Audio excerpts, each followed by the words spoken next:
Attorney Lorna Kapunan, isa sa pinakamagaling at veteranong abogada sa ating bansa. Ano meron? May banat kay Sarang Bangag Duterte kaugnay sa accountability sa public funds. O ito mabilis lang to at ibibigay ko na sa inyo ng bonggang-bongga. Attorney, tira. Every time nagkakainitan sa impeachment Ah. trial, nagkakaroon siya ng press conference. Oh. Parang kino-confuse ang publiko, no? Kagaya kahapon, nabalitaan natin na nag-file na naman siya ng perjury case, no? Against Madriaga sa Quezon City, no? Parang iniiba niya ang storya so that people will not focus on the impeachment. Oh, 'di ba? Sabi ko sa inyo no, kinontent natin yung nag-file ng perjury case ulit si Sara kay Madriaga na ang daming-daming patong-patong na mga bond paper. Iniisip ko, paano umabot ng ganung karami yun? Di ba? Oh. Di ba tama ako? Tingnan nyo yung pagkakahusga ni Attorney Kapunan doon. Dinadivert, iniiba para yung mga kababayan natin at yung mga kulto niyang mga uto-utong bobo magpo-focus sila doon sa pag-file ng perjury case. Pero yung katotohanan na malinaw na inamin at sinabi mismo ni Gina Acosta na inutusan siya ng kanyang vice president o kanyang amo na si Sarang Bangag, 'di ba? Na ibigay ang milyon-milyong pera na kanyang winidraw sa chief security niya na sila Chika. 'Yon ang hindi mo pwedeng mabaluktot o mapasinungalingan dahil 'yon ang katotohanan. King ina mong hindot ka, Sara. 'Di ba? Oh, gano'n naman lagi ginagawa nila. Kahit noong unang salbo pa lang kay Attorney Ligutan, ligwak sila, 'di ba? O anong ginawa? Nag-divert din. Ganun ang gawain ng mga didilis, pati sila Sara mismo. Mga hindot tong mga ito. Ituloy natin. Sinasabi na naman niya na ito na naman ang issue ng flood control. Oh. Sana naman ang presidente in terms of this. Ang tanong natin, where is the vice president in all of this? No? Where are her, alam naman natin na in addition to her confidential funds na subject ng impeachment case, meron tayong alam na she has a total of 2.3 billion. In 2023, ang pondo ng Vice President in 2023, inclusive of confidential funds, was 2.3 billion. Boom! Ang confidential funds dyan na linilitis natin ngayon 612.5 million lang. No? Saan niya ginagastos? Yung pondo ng Vice President. That is where we require transparency, no? Sinasabi ng mga followers niya, yung confidential funds ginamit sa gamot, ginamit sa buti ng Vice President, ginagamit sa gamot at saka sa grabe yung pag-uisip talaga ng mga ni Sara, no, pambangag.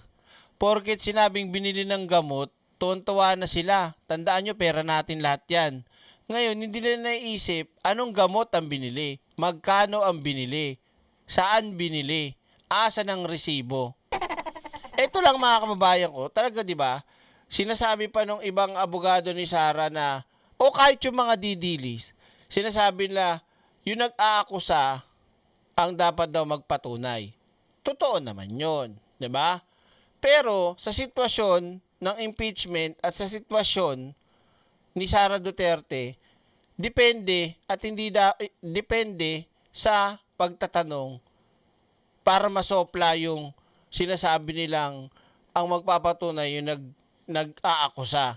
Hindi Dapat ganito ang bagsak niyan mga kababayan ko 'Di ba si Sara binigyan ng pera ng pondo confidential funds.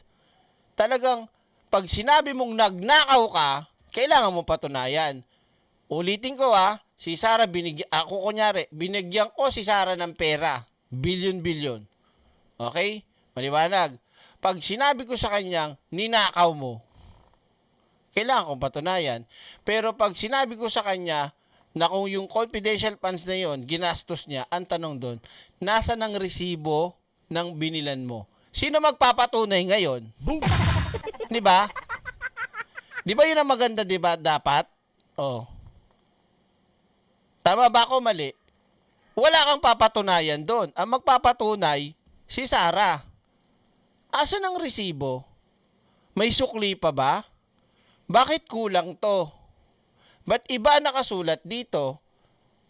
Nakuha nyo? Diba? Iba kasi yung pag sinabi mong nagnakaw ka. O, papatunayan mo talaga yun. Pero pag sinabi mong, ginastos mo ba yung pera ng tama? Sasagot yun, oo. Sagot mo ulit. Tanong mo ulit, asan ang resibo? Asan ang mga pinagastusan? Diba? Walang kawala si Sarah dito. Kasi yun ang ginagawa ng defense. Hinahanap yung liquidation, hinahanap yung kwentadas, hinahanap yung mga tamang dokumento. Tingnan mo, hindi magawa ni Sarang maibigay, mapakita, may paliwanag. Kasi hindi niya talaga magagawa dahil ninakaw. Dahil ginamit sa pansariling kaetsehan. Nagets nyo? Oh. Gamot, sa pagkain, sa grocery, etc., sa supplies, no? Mm. Hindi naman yun ang ibig sabihin ng confidential funds. Ikunin mo sa billion mo, Madam Vice President. If you want transparency, you should start with yourself. Diba? Totoo eh. Yan ang ginagawang paawa effect, pa-victim effect ni Sarah. Transparency daw ang gobyerno ito, putang ina mo, di dapat ikaw muna, simulan mo rin sa'yo. Di ba? Oh. Hindi mo nga magawang ibigay ang tamang listahan, resibo, kwenta. Saan ka pala mukha manghingi ng transparency? Kaya nabasagan siya rito. If you want transparency, you should start with yourself. Boom! Where are you spending your billions? Oh, kita niyo, di ba yung tanong niya? Where? Hindi niya sinabing, ninakaw mo ba? Oh. Ang tanong niya, where? Saan? Presidential fund, vice presidential funds. Yung budget po ni Vice President Sara Duterte na 2.3 billion at yung confidential funds niya, yung kanyang budget for 2023, yun ang pinakamalaki sa Office of the Vice President.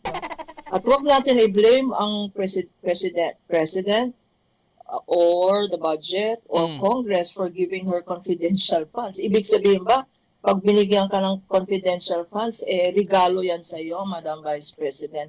Hindi po yan regalo sa iyo. Public funds pa rin yan. So, yun ang inisip siguro ni Bangag na Sara. Akala niya, regalo, boba lang. Pinabudmod sa kawalan kaya walang may pakitang proof of purchase.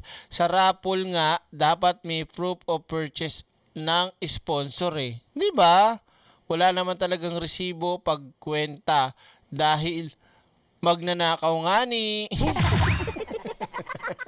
Ano ka ba? Kasi nga may binili nga daw, may mga binili, may ganito, ganyan pinagastosan. 'Di ba?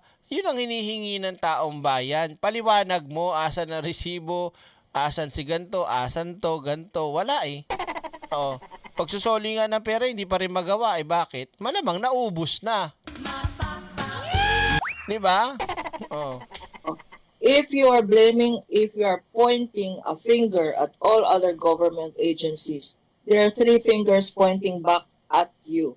So you start with yourself and start with presenting yourself, accounting for public funds in the impeachment court.